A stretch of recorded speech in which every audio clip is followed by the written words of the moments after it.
Assalamualaikum Ibu, selamat pagi. Waalaikumsalam, selamat pagi. Ibu, perkenalkan, saya Sri Rahayu, saya mahasiswa Stikes Sukabumi. Nah, kedatangan saya ke sini yaitu untuk melakukan pendidikan kesehatan mengenai bencana banjir ya Ibu. Nah, dikarenakan sekarang sedang musim-musim hujan, kemudian kemarin curah hujannya yang semakin tinggi, terus airnya juga kadang meluap ya Ibu. Makanya saya akan melakukan pendidikan kesehatan mengenai banjir ini. Nah, sebelumnya ini dengan Ibu siapa? Ibu Sapa ya. Nah, Ibu, untuk pendidikan kesehatannya kira-kira tempatnya mau di mana? Di sini saja ya. Untuk waktunya kurang lebih 10-15 menit. Topiknya tadi ya, pendidikan kesehatan mengenai bencana banjir. Baik, kita mulai saja ya, Ibu. Ibu, sebelumnya di sini karena kemarin sudah ada bencana banjir yang menyerang desa Ibu. Terus sekarang Ibu sedang ada di posko ya, Bu ya. Nah, maka dari itu saya akan menjelaskan apa itu banjir. Di sini banjir adalah peristiwa meluapnya air yang menggenangi permukaan tanah dengan melewati ketinggian batas normal, Ibu. Nah, Ibu, selanjutnya di sini jenis-jenis banjir ini ada 3, Ibu. Yang pertama banjir kilat, yang kedua banjir luapan sungai, dan juga banjir pantai. Nah, banjir kilat ini dikarenakan curah hujan yang tinggi ya Ibu. Nah, itu mengakibatkan banjir. Kemudian banjir luapan sungai itu karena sungainya meluap, sedangkan banjir pantai itu karena meluapnya arus gelombang yang ada di pantai tersebut. Nah, selanjutnya di sini untuk penyebab terjadinya banjir itu ada 2 ya Ibu. Nah, yang pertama faktor alam, yang kedua faktor kegiatan manusia. Nah, faktor alam sama kegiatan manusia ini biasanya gak bakal lepas ya Ibu, pasti ada hubungannya. Nah, karena faktor manusia itu kebiasaan sehari-harinya membuang sampah, terus tidak bersih juga di lingkungannya, dapat terjadi banjir. Nah, di sini penyebab terjadi banjir karena faktor alam. Yang pertama karena curah hujan yang tinggi, terus erosi tanah, kemudian naiknya permukaan air laut dan sungai, kemudian kondisi geografis lembah juga, kemudian kondisi geologi bebatuan yang memiliki sifat tanah yang kedap air seperti lempung. Untuk faktor kegiatan manusia yang bisa menyebabkan terjadinya banjir ini karena buruknya penanganan sampah di wilayah Ibu, kemudian sedikitnya lahan resapan air, seperti tidak ada tempat selokan di daerah Ibu. Nah, untuk itu dapat terjadinya pembangunan rumah, jalan, terus halaman rumah yang disemen, jadi nggak ada celah buat air lewat ya Ibu. Nah, selanjutnya menyempitnya daerah air sungai, kemudian penebangan hutan sembarangan, dan pembangunan tempat pemukiman tanpa memperhatikan tata guna lahan.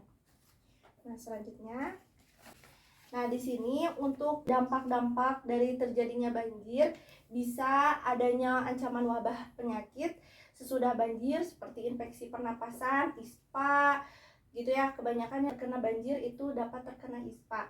Nah, diare biasanya anak kecil suka banyak yang diare. Terus penyakit kulit karena airnya kotor dapat menyebabkan penyakit kulit. Terus leptospirosis, kemudian penyakit yang disebabkan oleh nyamuk atau DBD ya Ibu. Nah, yang kedua hilangnya harta benda.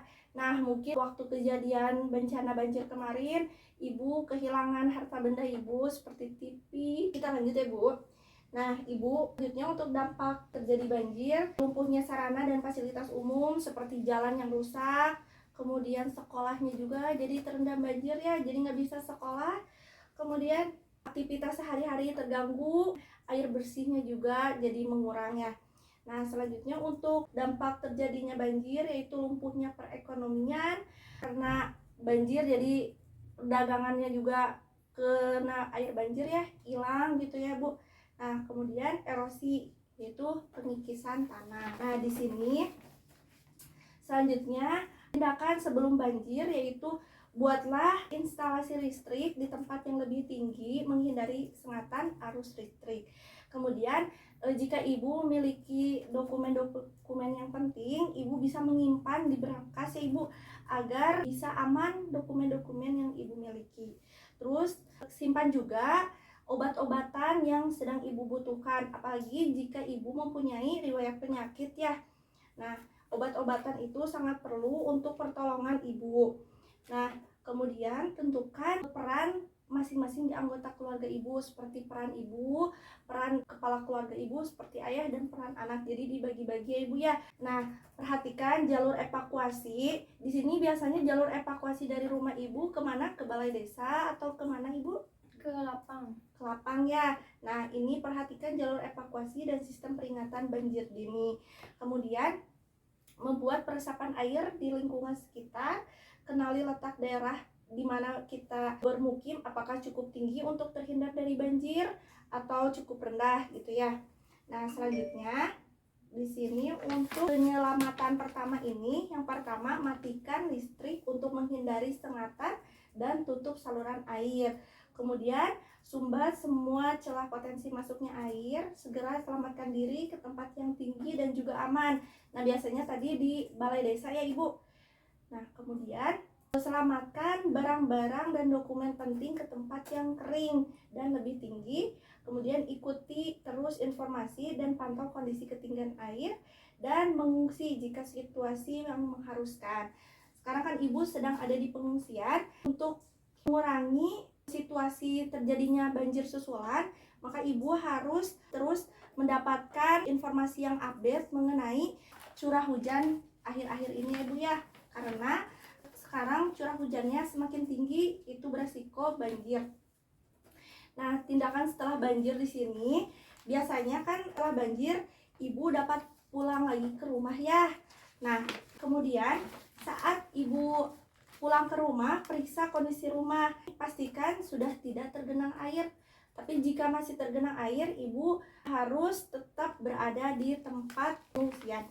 Nah, di sini periksa setiap sudut rumah, pastikan tidak ada binatang penular penyakit seperti tikus, kecoa, dan cacing. Periksakan instalasi listrik agar terhindar dari serangan arus listrik. Kemudian, gunakan air bersih untuk minum dan air kecil.